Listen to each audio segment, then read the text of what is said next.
Hello, everyone. I am Carlos Hidalgo, and I am the founder and CEO of Vism CX. And today, I am thrilled to have two very good friends, two men who I've known for over 10 years, Byron Embry and Phil. I'm glad we're able to have this conversation. And, this really came about as a result of the events that happened with the tragic death of George Floyd. And I'll actually rephrase that, the tragic murder of George Floyd. And the response that has really, we've seen all over the world in response to the racism and police brutality and the violence. And Phil, I remember calling you, I think it was the day after, and just having a conversation. And I want to be clear, this is not my show. This is an opportunity for me to learn, to hopefully collectively help others get educated. Because as I shared with both of you, of no fault of my own, I was born into white privilege. And you two gentlemen, through our friendship and our relationship, have experienced things and endured things that I just probably never will in my lifetime.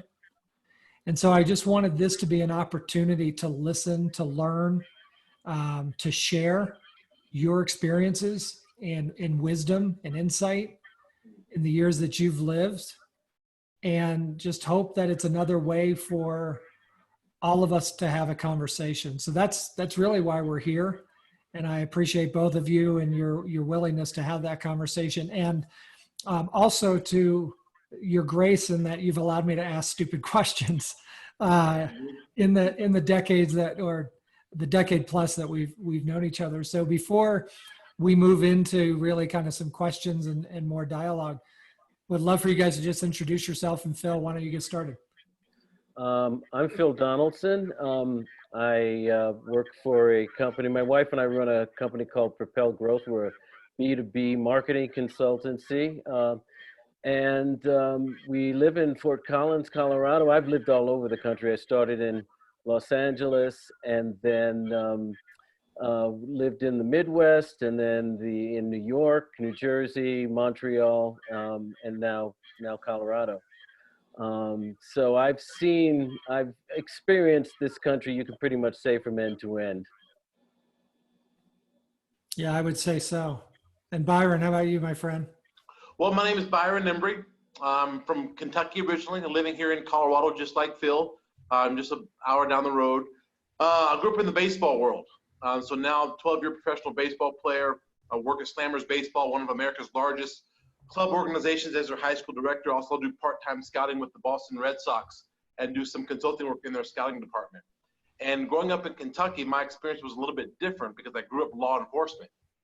And growing up in a predominantly white neighborhood, going to all white school, I was experiencing racism. However, I didn't really realize and didn't really know it. Okay, it wasn't until I kind of got in the middle school that I was able to see some things.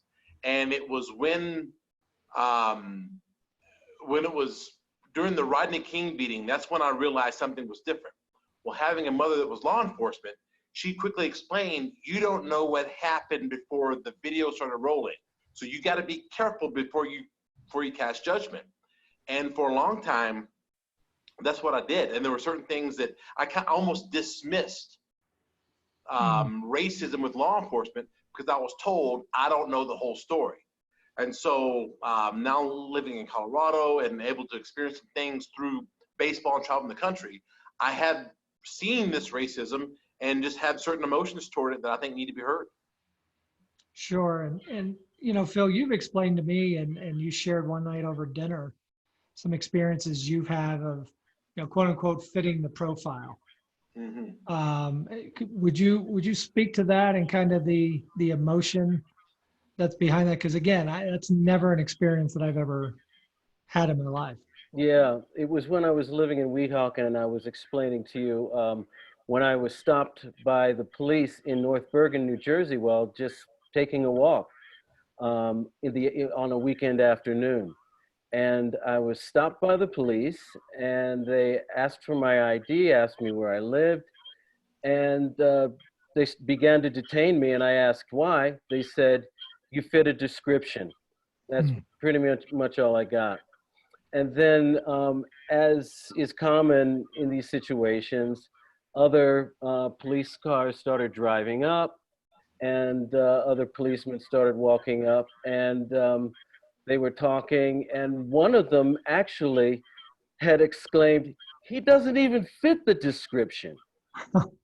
But they continued to detain me and walk me over a block or two to stand on a corner in this neighborhood in full view of everyone, until the victim drove by and basically said that I was not the person, I was not the perpetrator. But the feeling was certainly one of humiliation, because here I am in public view, with a bunch of policemen surrounding me. So the implication is that somehow I'm a criminal. And the first thing that, most likely popped into people's minds were, what did he do? What is he guilty of? And so there was that feeling, but there was also a feeling of anger as well, because it just felt unfair. I was unfairly stopped, and then one of their own had acknowledged that I wasn't even, I didn't even fit the description of the person who committed this alleged crime. And so at the end of it, I was angry enough to spit nails. That's for sure. So as I'm walking away, I definitely called them out on their racism. And their response was basically to laugh and poo-poo me away, and to basically, pretty much, deny that what they did came from a foundation of racism. So they made you do a perp walk without any due process, and then out on the street, they didn't take me anywhere. Well, sure, yeah, that's what I'm saying, right? Yeah. Is it was an impromptu perp walk. Oh yeah. In the middle of your neighborhood, and then to be laughed at. I want to ask about the anger, because over the last 2 weeks, we know we've seen peaceful protests. We know we've seen rioting and looting, and there's a lot of discussion in the media around who's really responsible for that. And I don't believe by and large, based on the evidence, that it's the African-American community. But I do want to tap into the anger, because some of what I've seen from people, and I don't understand their mentality when they post, is kind of an acknowledgement of it's a bad rap, but for you to get angry, like, come on. So, I mean, I'd love to hear from both of you because I think I would be with you. I would be absolutely beside myself if that happened to me. So what do you say to those people who think that your anger is not justified or it's not a righteous anger? Well, for me, I would say, for one thing, you have to see me as a human being. And the thing of it is, just in everyday life, even in business, I have been made to feel that I don't have the right to get angry.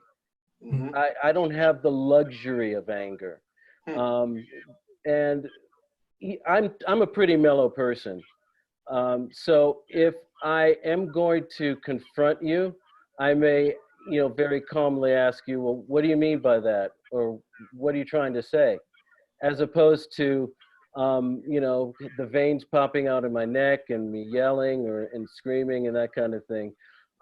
Because one thing I notice is that, and we see that in the reaction of these police officers to African-American men, there seems to be an intrinsic fear that, we're some sort of, ravaging animal that is going to pounce on them without provocation or with little provocation. Right.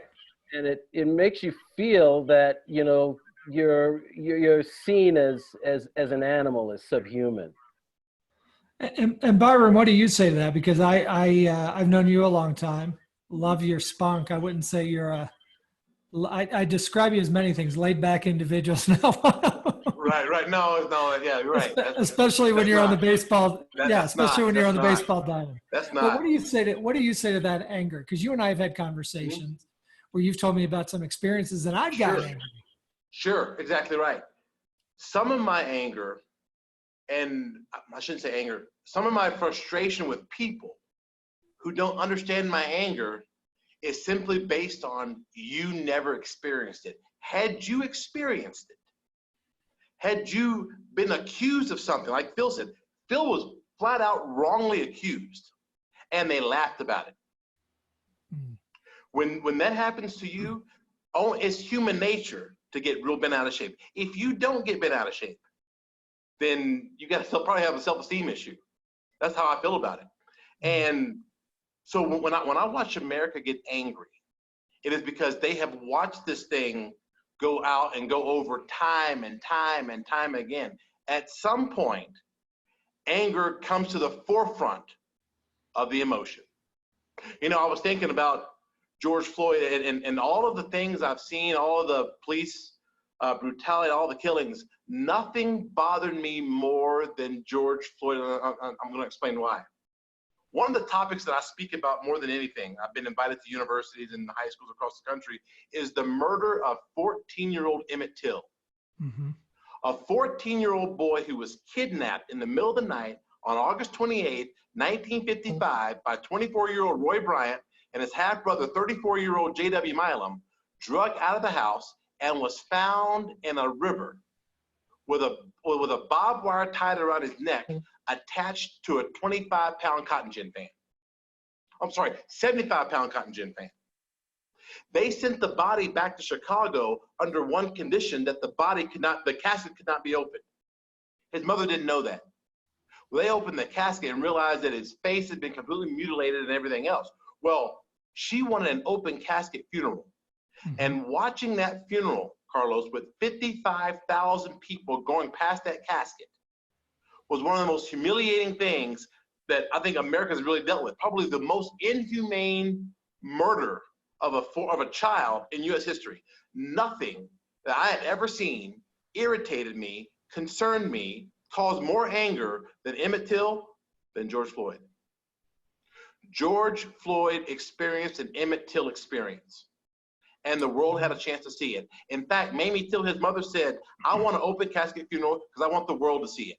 Well, guess what happened with George Floyd? He had a murder that the world was able to see. That's called torture.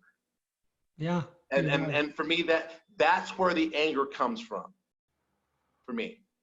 That was a nearly 9-minute snuff video, essentially. Yeah. And the thing is, in recent years, with the killings of African American people in recent years, my white friends have come to me in shock and awe, and my response to them has been, this is nothing new in America, and for each one of these events that you see, there are many of them that are under the table, swept under the rug, that you don't see. So from Emmett Till all the way up to George Floyd, there are hundreds, potentially hundreds, if not thousands, of murders that we know nothing about. Absolutely. But maybe the locals know something about, or whatever. That's right. So Byron, I had never thought about it in relation to Emmett Till, but you're right. And I learned more about Emmett Till this past weekend when Suzanne and I watched The 13th, which anybody who's watching this, if you've not watched the documentary The 13th, add it to your list. It's a must. On Netflix. Highly educational for me, and it was hard to watch, but I'm glad I watched it. So I want to on the anger thing. I've seen a lot of, obviously worldwide. We've seen anger Sure. and outrage, which sign me up. I don't think anger is a bad emotion. I think it's what we do with that. Mhm. So for folks like myself who can't comprehend, can empathize, but don't Yes. know what it's like Mhm. to see the murder, the almost 9 minutes Mhm. that occurred. What can we do to support the African American community, our brothers and sisters of color? Because this is, I mean, there's no other way to say it. This is just systematic racism and injustice, despite those few who want to go online and just pretend it doesn't exist. Sure. What should we do? And I'm genuinely asking because I've got a million things that I keep running through my head, and I'm like, I don't know. So I would love to hear from both of you your response to that. I think, Carlos, that America, the white America, by and large, is doing what they should be doing. They should be bent out of shape because we're not stupid. Like stupidity is colorblind. Yeah. Stupidity is colorblind. When you see what happened to George Floyd, there may be even racist people who can look at that and say that's wrong. Right? And the 20-year-old girl that may be from New Jersey, the 19-year-old boy that's from middle of nowhere, Oklahoma, or the 8-year-old girl from Idaho, we can all see that's wrong. Right. And their voices are being heard. When you see those protests, that protest is also colorblind because it's right from wrong. So I took my two boys to downtown Denver because I want them to experience a peaceful protest. And I wanted them to see that breaking your silence does not require you breaking a window. I wanted them to see that what you put on a cardboard, on poster board, has more credibility than what you would spray paint on a building, right? They needed to see that. But I had to deal with a question that I wasn't really prepared to deal with, Carlos, is when they asked why. Wow. Why? It's a question a child may ask, but not a childish question. Right. They asked why. And what did you tell them? I said, Bryce, they have to protest because they don't want to happen to you what happened to George Floyd. But I had to explain that not all officers are that way. I grew up law enforcement. So I was raised with a different talk than most black children were raised. I was raised with you comply. You put your hands where they can see them and you answer the question honestly. Do not ask what they pulled you over for. My mother did not tell me that as a black man. She told me that as the son of a law enforcement official. Right? You will have your chance to speak, but while you're being detained, that's not the time they ask the question. But when I see what's happening, I understand why we're asking the question, why are you doing this? When you're being tased and you have no idea what you're being tased for, I see why you ask the question, why? I understand that. And so the talk with my boys will be that of compliance, but will also be with the respect of themselves. If you're being disrespected, Bryce, you're being disrespected, Trenton, say something. Sure. In a respectful way. Well, it was interesting to me, my 18-year-old, we were talking about this, and he said, you know, Dad, going back to the days of Wilberforce, slavery and racism has been spoken against and protested against. And he just went through all the different, people like Wilberforce and then Martin Luther King Jr. And he said, Dad, every time they've told that individual they're doing it the wrong way. And he said, even up to Kaepernick. Kaepernick, don't kneel. You're disrespecting the flag. You're doing it the wrong way. And this is an 18-year-old kid. And he said, you know, Dad, I got to wonder, he said, with all the riots and even, he said, and again, you can debate who's going on. He said, they're sure talking about it now, aren't they? Yeah. And I just thought it was insightful. I'm not condoning, the violence. And I like what you said is, what you write on a sign is more powerful than what you tag on a building. But it does make you wonder. Yeah. And so, Phil, I'd love you to weigh in on that. And because again, that there is that, I mean, that the Monday after that video aired, I was I felt like I was just in a fog. And again, it it's nothing I experienced. So how do you justify that? What should our response be for outrage, but constructive action? Well, actually, I want to address the anger issue also, because seeing seeing the murder of George Floyd or any other or hearing of any other kind of violence against Black people, people of color, there's anger and there's hurt, and for many people, there's fear, because when watching the George Floyd video, there were people sitting in their seats saying, that could have been me. Amen. Hmm. That could have been me. And it doesn't matter how well you speak the King's English. It doesn't matter the diploma on your wall. Yeah. It doesn't matter, you know, the cut of your suit, if it's an Armani suit.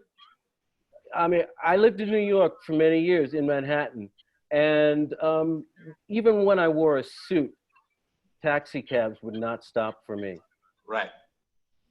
And the things that we're seeing now, right now, we're having the conversation about police brutality, but really, we're talking about a whole system that fuels a whole lot of other things, housing discrimination, and all sorts of things. And you mentioned the days of slavery. Basically, from that time to now, there's an attitude that just seems to be woven into the fabric of America. And one of the things that I found back in the day was the speech given by a guy by the name of Willie Lynch, who was kind of like a management consultant to slave owners. And his advice, his advice was basically to break up the Black family and to humiliate the Black male and the Black female, break them as you would a horse. Mm-hmm. And so, and then even when it came time to speaking about us as citizens, we were 3/5 of a person. Mm-hmm. At a time in history, which kept us from voting and participating in society at large, in American society at large. And so in my opinion, it's a mindset that's just been passed down from generation to generation to generation. I mean, when I was a kid growing up in Los Angeles, one of my first experiences with racism, I was about 8, 9 years old, and my brother and I would walk to school, and we would pass this house, and there'd be this white girl, Debbie, she was a little older than us, and she was in high school, and she was always friendly to us. She'd say our names, hi, Philip, hi, Alan. And one particular day, she was there with some boys, and as was our custom, we said, hi, Debbie. And she said, oh, we don't talk to niggers. And we were so young, and it took us by surprise that it was just like, huh, what? But even going to camp, I remember going to one camp as a kid that had kids of different races in it. But I remember specifically some of the the white counselors calling us midnight, being called midnight, which is a derogatory term against Black people. And so there's this, there's this feeling that, that I, as a living, breathing human being, can be spoken to in such a manner. And then even I lived in Cleveland for the 11th grade in high school. And I remember riding my bike in one part of the neighborhood, and a car was coming toward me from the opposite direction, and it started to veer to my side of the street to intimidate me and ran me off the street. I fell on the curb, and that was a deliberate attempt to show me that I was not worth anything. And then I remember also standing on walking around in another part of Cleveland, and seeing some white young people standing on the corner. I was getting ready to walk down that street, and they said, "Oh, you don't want to walk down this street." I was like, "Why?" "Well, there are people here who don't want you here." Wow. Yeah, and even hearing these things, it's just it's beyond comprehension for me. It's now I will say, I've had people say to me, "You don't want to go into that section because there's black people. You know, that's primarily black neighborhood." Sure. And I'm like, okay, what is it? Violent? Is it dangerous? Is it, you know, what? Tell me what's. But I've had that, Okay. and I think anybody who is honest can say, yeah, we've probably had that. As a matter of fact, the first time I ever heard the N word used was at a camp that was supposedly Christian, and it was spoken by a staff member. And I think I was 10 years old, 11 years old. I didn't know. So I repeated it. And of course, my father very quickly let me know what that meant. But so, wow, there's, I guess what I'd like for both of you, because we got to come to an end, and I think we still have a whole lot more to talk about. So I hope we can do this again. Here's my fear. We all saw George Floyd's murder for ourselves. There was another video that came out yesterday of a black man in Texas who was telling police he could not breathe. He ended up dying. That investigation has been reopened. And a year ago, the officers were cleared. So with my fear is that as George Floyd was laid to rest today, as the protests subside, that it becomes this thing that 6 months from now, a year from now, it was, oh yeah, I remember that. What do you want people to know to in the hope that this can't be a passing fancy? This can't be a trend that just comes and goes like, you know, a fashion trend. This has to change. Yes. What do you two want people to know? Well, it's not even what I want them to know, Carlos, is what I want them to do. Continue to protest until actual change is put in place, right? Until a new law is passed or a new bill is set in order, you continue to crowd the streets of America until justice prevails, to where people can feel free to get in their car and drive while being black, sit on their couch eating ice cream while black, go on a jog while black. Until they feel safe doing that, continue to fill the streets and allow your voice to be heard. That's what needs to be done. Yeah, I would agree. And also, we need to realize that, you know, what we've been seeing over the years are symptoms.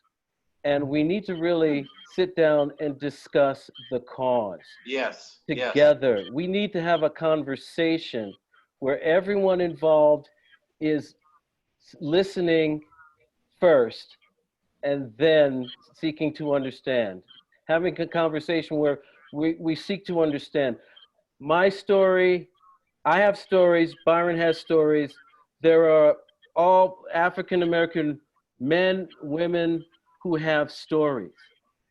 So basically what I would encourage white people to listen to those stories, you know, with your black friends, your black colleagues, listen to their stories, because up until now, most of the time when I tell my stories of racism, people would either say I was being paranoid or I misinterpreted it or something that kind of minimizes my experience. Now people are listening. Carlos, you were one of two people I had a conversation with that Sunday. I remember you saying that. And you asked, people asked me, what can I do? And I think it was you who said, I'm tired of just responding with a heart emoji. I want to do something. And then that day also, and here's the thing, America, the world is watching us. That same day, Carlos, I was on a Zoom call with a Ghanaian student who goes to CSU here. She Yeah. was frightened. She was deathly afraid to leave her apartment because she thought that she was going to be in danger. She was near tears. She was in tears. Mm. And so the world is watching us.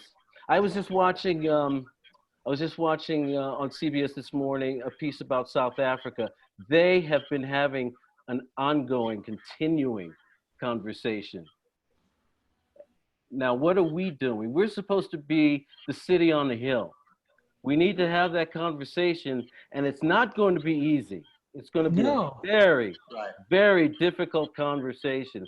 And one thing that white people have to understand also is when we speak of white privilege, it's not an accusation that every white person is consciously racist.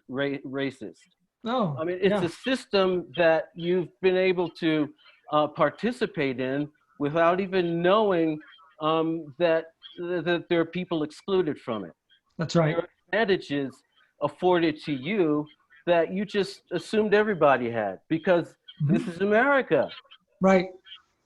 And go ahead. No, keep going, please. And so, we have to drink our own champagne. If we're going to accept the poor huddled masses yearning to be free, then we all need a shot. Everybody should get a shot at America, at the American dream. Right. No, it should be the American dream. And right now, I would say, as I've written about, I believe there's two Americas, one that I don't know.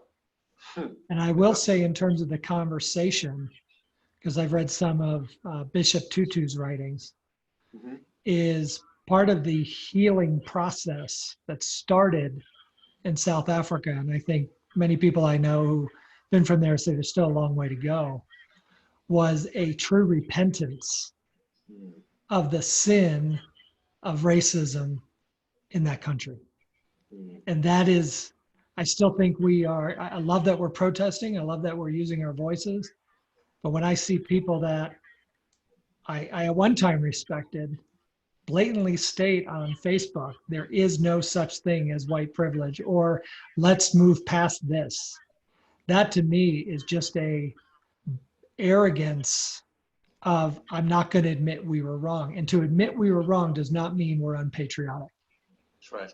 And I've told both of you gentlemen that I am proud to stand next to you and kneel with you when necessary. And so I'm going to ask you both just for a closing word. And like I said, I do hope we can do this again and add some more friends to this conversation. So Phil, I'll give you, and then Byron, I'll let you close out. We just basically have to address the inequities in this country and move forward in a way that just brings us to an understanding of what was, but also try to build towards what could be, and to make the American dream an actual dream for everyone. Amen. And I think one of the things too, Carlos, is for people to understand that what Drew Brees said is often echoed by the rest of America. Yes, we support the cause, but the kneeling and the disrespect to the flag and the anthem, we can't stand for. I mentioned that the Emmett Till story was one of my favorite stories to tell. My other second favorite story is one that I entitled "That the Flag Is Still There," where I tell the story of the Star Spangled Banner. That's a powerful, powerful story. So, but when I hear that story, there is some pride, there is some patriotism there. But when they go to kneel for the anthem, that has nothing to do whatsoever with the anthem or that flag. That's right. And I think too many of Americans have a Drew Brees mentality behind that. The reason people got so upset with Drew Brees is he's in the locker room. Right. If anybody knows what the kneeling was over, Drew, you should have knew. Mm-hmm. Yes, he's apologized. Yes, he said it. And I believe I do believe he made an honest mistake. But what I will say that I'm proud of Drew Brees of is when our commander-in-chief wanted him to retract his apology, he refused. Yeah. And I was glad to see that as well. Because to me, it's hard to pledge allegiance to a country that has a stain of systematic racism. Yes. And if that makes me unpatriotic, then I guess I'm unpatriotic. Well, Byron, go ahead, Phil. Here's the thing, and I'll just, just this last thing. Here's the thing. Colin Kaepernick could have stood with his fist held high in a Black Power stance. He could have held up the middle finger. He chose a more reverent, respectful way of protesting. Yeah. And they still castigated him. Right. Yeah. That's a good point. Well, gentlemen, I love you both. Love you. Love you too, my man. Thank you for sharing your voices. I really do, at the risk of being repetitive, want to get and do this again. You've given me a ton to think about. I know this will not be our last conversation, whether recorded or otherwise, but I hope your voices are heard. And I'm proud to call you friends, and I'm proud to stand with you. Awesome, brother. Thank you. Thank you. Thank you.